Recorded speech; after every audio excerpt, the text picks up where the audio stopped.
नमस्कार, मी जागृती भावसार. लोक लाईव्हच्या स्टुडिओमध्ये आपलं सर्वांचं स्वागत. तसं बघितलं तर महिला दिन हे आपण सर्वच साजरे करत असतो आणि त्याचंच औचित्य साधून आपल्या स्टुडिओमध्ये आल्या आहेत सोनल इंगळे मॅम, ज्या गायनाकोलॉजिस्ट आहे. नमस्कार मॅम, आपलं खूप खूप स्वागत आहे आमच्या स्टुडिओमध्ये. नमस्कार, मी डॉक्टर सोनल सचिन इंगळे. मी स्त्रीरोग आणि प्रसूतीशास्त्रतज्ञ आणि लॅप्रोस्कोपिक सर्जन आहे. आमचं खुशी हॉस्पिटल येथे मी आणि माझे मिस्टर डॉक्टर सचिन इंगळे हे कॅन्सर तज्ज्ञ आहेत. आमचं एक नर्सिंग होम आहे.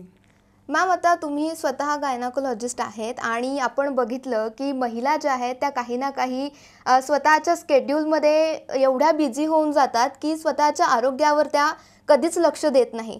तर त्यावर तुम्ही काय सांगाल? आजची महिला ही खूप सक्षम आहे. ती फक्त चूल आणि मूल यामध्ये गुरफटून न राहता स्वतःच्या पायावर उभं राहून काहीतरी कर्तृत्व करण्याची हिंमत ठेवणारी आहे. ती त्यासाठी कुणावरही अवलंबून राहत नाही आहे. आधीच्या काळामध्ये स्त्री अशी होती की सर्व म्हणायचे की ती तुझ्या आधी वडिलांवर किंवा भावावर किंवा तुझ्या पतीवर यांच्यावर अवलंबून असते. पण आजची स्त्री तशी नाही आहे. ती स्वतः एक कुटुंब चालवू शकण्याची क्षमता ठेवते. पण या धावपळीमध्ये किंवा गडबडीमध्ये किंवा कुटुंब आणि तिचं जे करिअर आहे यांना सांभाळताना तारेवरच्या कसरतीमध्ये बरेच वेळेला असं होतं की कदाचित असं वाटते की ती स्वतःच्या आरोग्याकडे दुर्लक्ष करते आहे का. जी कुटुंबामध्ये कुणी आजारी पडलं तर त्यांना पटकन दवाखान्यात घेऊन जात असेल, तेवढंच ती आजारी पडली तर स्वतःकडे लक्ष देते की ते अंगावर काढते. बऱ्याचशा आजारांच्या ज्या आधीचे आपल्याला लक्षणं असतात त्याकडे ती दुर्लक्ष तर नाही करत आहे ना. तर त्याबाबत थोडंसं तिने जागरूक व्हावं असं मला वाटतं. मॅम, आत्ताच्या हल्लीच्या काळामध्ये आपण बघितलं तर वंध्यत्वाचं हे जे प्रमाण आहे जरा जास्तच आपल्याला बघायला मिळत आहे. सो हे कशामुळे बघायला मिळत आहे त्याबद्दल काय सांगाल? या वंध्यत्वाचं जे प्रमाण वाढतं आहे यातलं सगळ्यात महत्त्वाचं कारण म्हणजे तर बदललेली जीवनशैली. जीवनशैली जी बदललेली आहे त्यामध्ये आता मुली शिक्षणाला प्राधान्य देतात.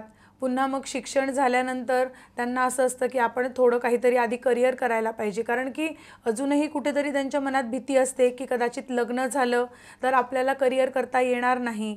त्यामुळे आपल्या करिअरला किंवा आपल्या शिक्षणाचा जो उपयोग आपण घेऊ शकू तो स्टॉप होईल का. तर त्यामुळे त्यांना असं वाटतं की आपण आधी थोडं करिअर करावं आणि मग आपण जरा सेटल असू तर मग सगळे तयार होतील की ठीक आहे तू तुझं करिअर चालू ठेव. त्यामुळे लग्न जे आहे ते उशिराच्या वयामध्ये होतं आहे किंवा उशिराच्या वयामध्ये नाही झालं तरी लग्न जरी झालं तरी मग त्यानंतर सगळ्यांना असं असतं की थोडं आम्हाला आणखीन एकमेकांना समजून घेऊ द्या, थोडं आणखीन करिअर करू द्या, मला एखाद दोन प्रमोशन मिळू द्या आणि मग आपण बाळाचा विचार करूया की बाळ जेव्हा आम्हाला येणार आहे तेव्हा आम्ही सर्व संपन्न असायला पाहिजे, आमच्याकडे भौतिकदृष्ट्या किंवा आम्ही मानसिकदृष्ट्या पण तयार असायला पाहिजे. पण असं म्हणत म्हणत कदाचित जी वयाची मर्यादा आहे ती खूप लेट व्हायला लागते आणि त्यामुळे किंवा आपण आजकाल जे जेवण जेवतो त्या जेवणामध्ये आपण जो भाजीपाला वगैरे खातो तो खरंच आपल्याला किती नैसर्गिक मिळत असेल. त्यातली खतं जी असतात ती किती सेंद्रिय खतं असतील किंवा रासायनिक खतं वापरलेली असतील, त्यातून शोषलेली जी असतील ती आपण आपल्या पोटामध्ये जात आहेत. दुसरी गोष्ट, बदलत्या जीवनशैलीमध्ये ह्या धकाधकीच्या फास्ट याच्यात उठा, काम करा, शिक्षण घ्या, धावा पळा याच्यामध्ये आपण स्वतःच्या तब्येतीकडे लक्ष देत नाही आहे. आपल्याकडे व्यायामाचा अभाव आहे. आपण नियमितपणे व्यायामाला महत्त्व देत नाही आहे. पुन्हा खाण्यापिण्यामध्ये आजकाल नाही खूप काम केलं आहे आठवडाभर, आता मला शनिवार रविवार रिलॅक्स करायचं आहे, मला प्लीज तुम्ही काही बनवायला नका सांगू. किंवा मुली पण म्हणतात आता मला शनिवार रविवार किचनमध्ये जायचं नाही आहे. मग त्यामुळे काय होतं की बाहेरचं खाणं होतं, फास्ट फूड जास्त खाल्लं जातं. कामाच्या ठिकाणी तुम्ही टेन्शनमध्ये असतात त्यामुळे वारंवार चहा कॉफी घेतली जाते. या सगळ्या गोष्टींमुळे जे बदल होत आहेत की सकस आहार घ्यायला पाहिजे आहे, निरोगी शरीरासाठी थोडा व्यायाम असायला पाहिजे आहे, ह्या सर्व गोष्टींमुळे हॉर्मोनल इम्बॅलन्सेस होत आहेत. त्यामुळे खूप अर्ली वयापासनं, लवकरच्या लहान मुलींच्या वयापासनं हॉर्मोन्स बदलत आहेत आणि त्याचा कुठे ना कुठे ह्या वंध्यत्वाशी निगडीत आहेत या गोष्टी सगळ्या. हे झालं आता वंध्यत्वाचं, पण आता बघितलं तर प्रेग्नन्सीमध्ये सुद्धा काही असे आजार सध्याच्या स्थितीमध्ये आपल्याला बघायला मिळत आहे, जसं की डायबिटीज असेल किंवा आपला थायरॉईड असेल. सो ह्या आजारांवर काही उपचार आहे का जेणेकरून आपल्याला याचा त्रास पुढे होऊ नये, त्याबद्दल काय सांगाल? आजकाल सगळेच जण खूप सजग झाले आहेत, सतर्क झाले आहेत. त्यामुळे प्रेग्नन्सी म्हटली की व्यवस्थितपणे डॉक्टरांकडे जाऊन स्वतःचं हेल्थ चेकअप स्त्रिया करून घेत असतात. ही खूप आनंदाची बाब आहे. पण यामध्येच आपण जसं आधी बोललो की बदलत्या जीवनशैलीमुळे किंवा प्रेग्नन्सी जेव्हा राहते एखाद्या स्त्रीला, तेव्हा प्रेग्नन्सी राहतानाचं तिचं वजन किंवा तिच्या फॅमिलीमध्ये आजकाल हिस्ट्री, कारण आजकाल सगळीकडेच आपण बघितलं तर डायबिटीसचं प्रमाण आणि थायरॉईडचं प्रमाण वाढतं आहे. थोड्या अनुवांशिकपणे ते त्या स्त्रीमध्ये येतं आणि मग प्रेग्नन्सीच्या बदलांमुळे आजकाल प्रेग्नन्सीमध्ये सुद्धा थायरॉईड, डायबिटीस किंवा ब्लड प्रेशर याचं प्रमाण वाढतं आहे. आणि या गोष्टींमुळे मग बाळांमध्ये व्यंगत्व येण्याचं प्रमाणही वाढतं आहे. ज्या आपण व्यंगत्व बाळामध्ये आहे की नाही त्या टेस्ट आपण आधीच्या स्त्रियांमध्ये 35 वयानंतर जर स्त्री प्रेग्नंट असेल तर करत होतो, तर आम्हाला आता या सर्व टेस्ट ज्या आहेत ती स्त्री जर 25 वर्षाची असताना प्रेग्नंट असेल तरी कराव्या लागतात. कारण बऱ्याच गोष्टी त्याशी निगडीत असतात. तिचं वजन किती आहे, तिच्या फॅमिलीमध्ये डायबिटीसची किती स्ट्रॉंग हिस्ट्री आहे, ब्लड प्रेशरची किती स्ट्रॉंग हिस्ट्री आहे, थायरॉईड आहे का तिला, किंवा मग हे जे PCOD वगैरे जे आहेत हॉर्मोनल इम्बॅलन्सचे प्रकार, त्याशी पण निगडीत होऊन प्रेग्नन्सीमध्ये हे आजार बळवत आहेत. पण यांची जर आपण वेळोवेळी डॉक्टरांच्या सल्ल्याने योग्य तपासणी केली आणि लवकर आपल्याला हे प्रेग्नन्सीतल्या गोष्टी कळल्या तर आपण त्या योग्य नियंत्रणात ठेवू शकतो. कारण की प्रेग्नन्सीत येणारा डायबिटीस किंवा प्रेग्नन्सीमध्ये येणारं ब्लड प्रेशर जे असतं हे काही अंशी जे असतं ते आपल्या हातात नसतं. ते प्रेग्नन्सीच्या बदलांमुळे येत असतं. पण ते बदलांमुळे जे येणार आहे ते कंट्रोल आपण निश्चितच डॉक्टरांच्या सल्ल्याने ठेवू शकतो. बरोबर. आणि आता जसं तुम्ही म्हटलं की अनुवंशिकतेमुळे आपल्याला काही आजार होत असतात. पण आता कॅन्सर आणि गर्भाशयाचा जो काही कॅन्सर आहे, ब्रेस्ट कॅन्सर म्हणतो आपण आणि गर्भाशयाचं कॅन्सर, सो हे होण्याचं कारण काय आणि त्यामागे आपण काय काळजी घेऊ शकतो की ते आपल्याला होऊ नये पुढे जाऊन? ब्रेस्ट कॅन्सर आणि गर्भपिशवीच्या मुखाचा कॅन्सर हे दोनही कॅन्सर भारतामध्ये खूप जास्त प्रमाणामध्ये स्त्रियांमध्ये आढळतात. आणि आजकाल आपण ह्या कॅन्सरचं प्रमाण वाढतं आहे असं म्हणू शकतो. तर खरोखर कॅन्सरचं प्रमाण वाढतं आहे ही एक गोष्ट आहे. आणि स्त्रिया स्वतःच्या आरोग्याबद्दल सतर्क झाल्या आहेत आणि त्या स्वतःच्या आरोग्याबाबत जागरूक होऊन स्वतःची तपासणी करून घेत आहेत. त्यामुळे का होईना पण हे कॅन्सर आपल्याला लवकर निदर्शनास येतो आहे. स्तनाचा कॅन्सर म्हणाल तर तो अनुवंशिक असतो.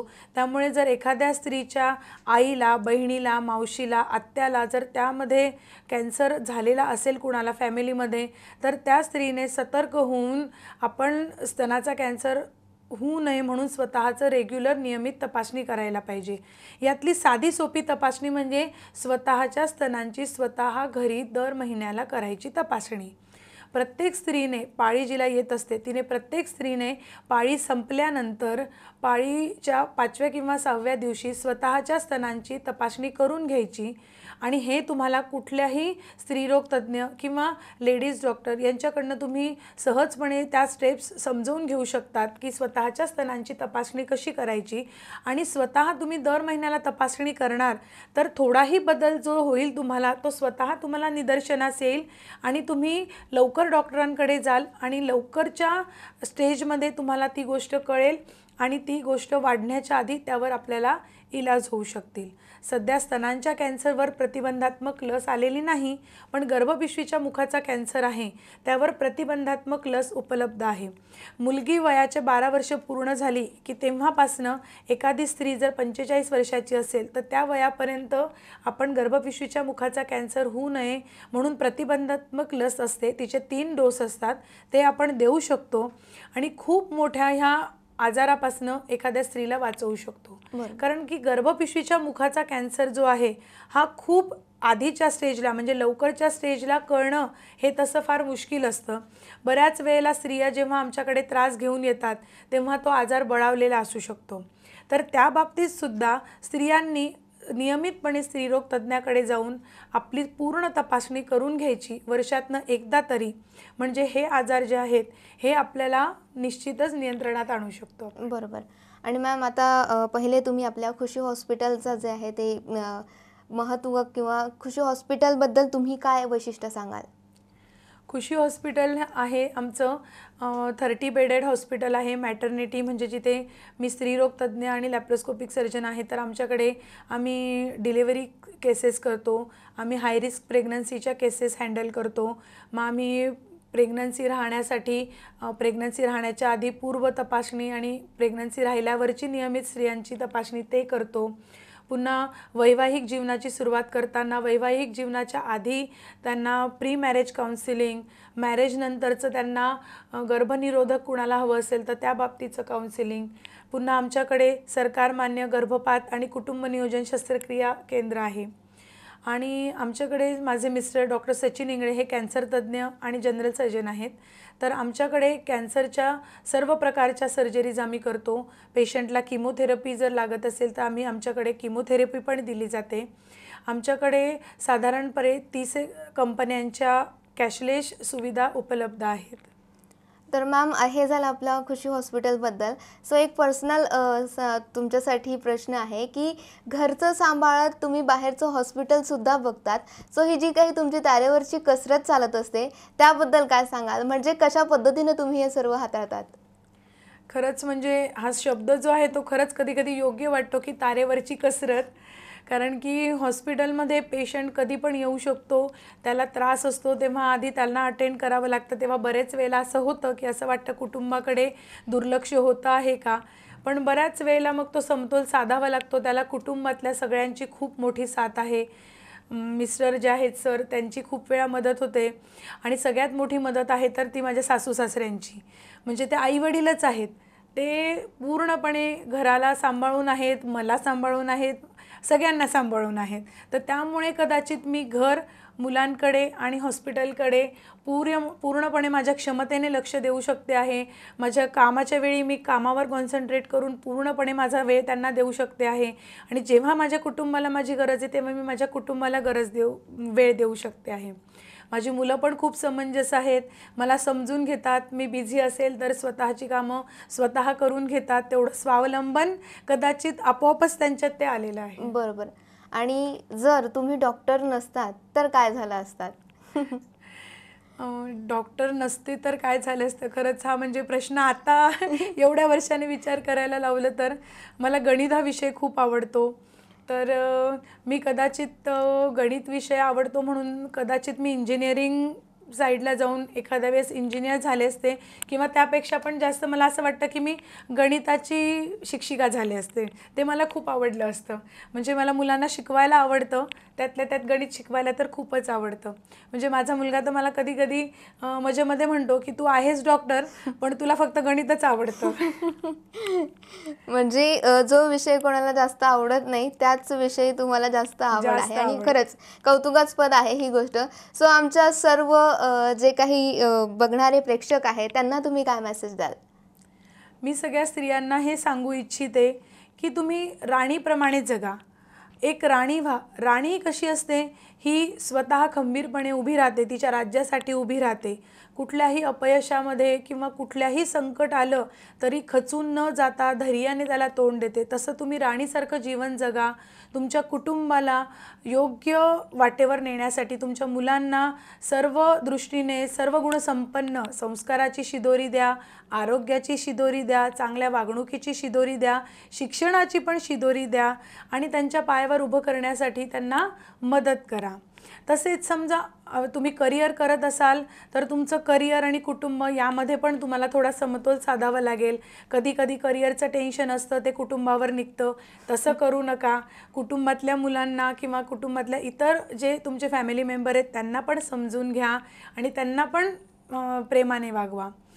किंवा काही स्त्रिया जर ज्या हाऊसवाईफ असतील तर मग बऱ्याच वेळेला हाऊसवाईफ म्हणजे काय, तर सगळ्यांना असं वाटतं की हाऊसवाईफ आहेत ते तर काय घरीच असतात. पण हाऊसवाईफ असतात त्या सगळ्यात महत्त्वाचा जॉब करत असतात. त्यांची कुठल्याही कामाचं जे नियोजन असतं ते खूप परफेक्ट असतं. त्यांची काम करण्याची पद्धत, सगळ्या गोष्टींचं नियोजन, सगळ्यांना सांभाळून घेणं, कुणाला काय आवडतं आहे, कुणाला काय नाही, कुणाच्या शिक्षणाच्या बाबतीमध्ये कुणाला काय ट्युशनला न्यायचे कुणाला, किंवा कुणाला कुठल्या विषयामध्ये आवड आहे, मग कुणाचे काय छंद जोपासायचे आहे, हे जे एक घरातली स्त्री, एक हाऊसवाईफ जेवढ्या चांगल्या पद्धतीने सांभाळू शकते, ते एक करिअर करणाऱ्या स्त्रीला पण कधी कधी असं वाटतं की त्यांच्याकडनं थोडं शिकायला पाहिजे की तो समतोल कसा सांभाळायचा आहे. त्यामुळे आजच्या स्त्रीला मी हेच सांगेल की तू कर्तृत्ववान हो, धैर्यवान हो, कारण की चातुर्य बुद्धी, दयाळू मन आणि जे आहे ते एका स्त्रीकडेच आहे, परमेश्वराकडे आहे आणि स्त्रीकडे आहे. तुला जे परमेश्वराने मग देणगी दिलेली आहे, मुलगी आहे, तू आईचं एक रूप आहे, आई हे तुझं परिपूर्ण रूप आहे, तर त्याशिवाय जगाचं हे अंतिम सत्य आहे. त्यामुळे हे तुला मान्य करावं लागेल की तुझ्यावर सर्व अवलंबून आहे. त्यामुळे तू आधी कणखर हो, पण याचसोबत तू आरोग्यदायी होण्यासाठी स्वतःच्या आरोग्याकडेही नीट लक्ष दे.